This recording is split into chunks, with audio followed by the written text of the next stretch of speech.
ഇനി നമ്മൾ ഉണ്ടാക്കാൻ പോകുന്നത് ഒരു അടിപൊളി ടേസ്റ്റുള്ള ഒരു സാമ്പാറാണ് ഉണ്ടാക്കാൻ പോകുന്നത്. അതിന് വേണ്ടി ഒരു തേങ്ങ ചിരകി വെച്ചിട്ടുണ്ട്, കുറച്ച് വെളുത്തുള്ളി, കുറച്ച് ചെറിയ ഉള്ളി, 2 പച്ചമുളക്, കുറച്ച് കറിവേപ്പില, ചിരകി വെച്ച തേങ്ങ പാത്രത്തിലേക്ക് ഇടാം. ഇനി അതിലേക്ക് കുറച്ച് കറിവേപ്പില, ചെറിയ ഉള്ളി, വെളുത്തുള്ളി, പച്ചമുളക്, കുറച്ച് മഞ്ഞൾപ്പൊടി, എന്നിട്ട് അത് കൈ വെച്ച് നന്നായി കുഴച്ചെടുക്കണം. ഇനി അടുപ്പിൽ ഒരു ചീനച്ചട്ടി വെച്ച് കുറച്ച് വെളിച്ചെണ്ണ ഒഴിച്ച് കൊടുക്കാം. കുഴച്ച് വെച്ചിട്ടുള്ള തേങ്ങ അതിലേക്ക് ഇട്ട് കൊടുക്കാം.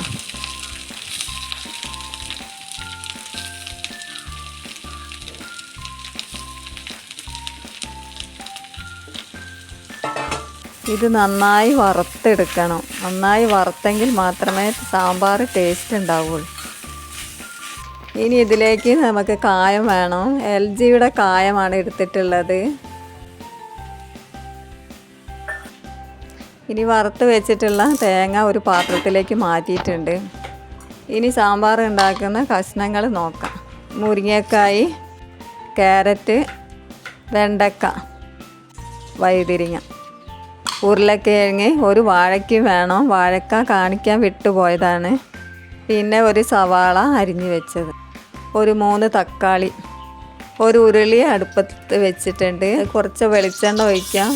കഷ്ണങ്ങളെല്ലാം നന്നായിട്ട് വഴറ്റിയെടുക്കണം. ഇനി ഇതിലേക്ക് പൊടികളൊക്കെ ചേർത്ത് കൊടുക്കാം. ആദ്യം 2 ടീസ്പൂൺ ഉപ്പ്, മഞ്ഞൾപ്പൊടി, മുളകും പൊടി, സാമ്പാർ പൊടി, 2 ടീസ്പൂൺ മല്ലിപ്പൊടി, അതിലേക്ക് കുറച്ച് വെള്ളം ഒഴിച്ച് കൊടുക്കാം. ഇനി നമുക്ക് ഒരു ചെറിയ കുക്കർ എടുക്കാം. അതിലേക്ക് കുറച്ച് പരിപ്പ്, കുറച്ച് വെളിച്ചെണ്ണ പരിപ്പിലേക്ക് ഒഴിക്കും. 1 സ്പൂൺ ഉപ്പ് ചേർത്ത് നന്നായി വേവിച്ചെടുക്കണം. ഇനി വേവിച്ച പരിപ്പ് ഇതിലേക്ക് ഒഴിച്ച് കൊടുക്കാം. ഇനി ഇതൊന്ന് നന്നായി തിളയ്ക്കണം. തിളച്ച് വരുമ്പോൾ നമ്മൾ വറുത്ത് വെച്ച തേങ്ങ അതിലേക്ക് ചേർത്ത് കൊടുക്കാം. ഇനി കുറച്ച് പുളിവെള്ളം ഒഴിക്കണം. ഇനി കുറച്ച് ചപ്പ് അതിലേക്ക് ചേർക്കണം. കുറച്ച് വെളിച്ചെണ്ണ അതിൻ്റെ മേലെ ഒഴിച്ച് കൊടുക്കണം, കുറച്ച്.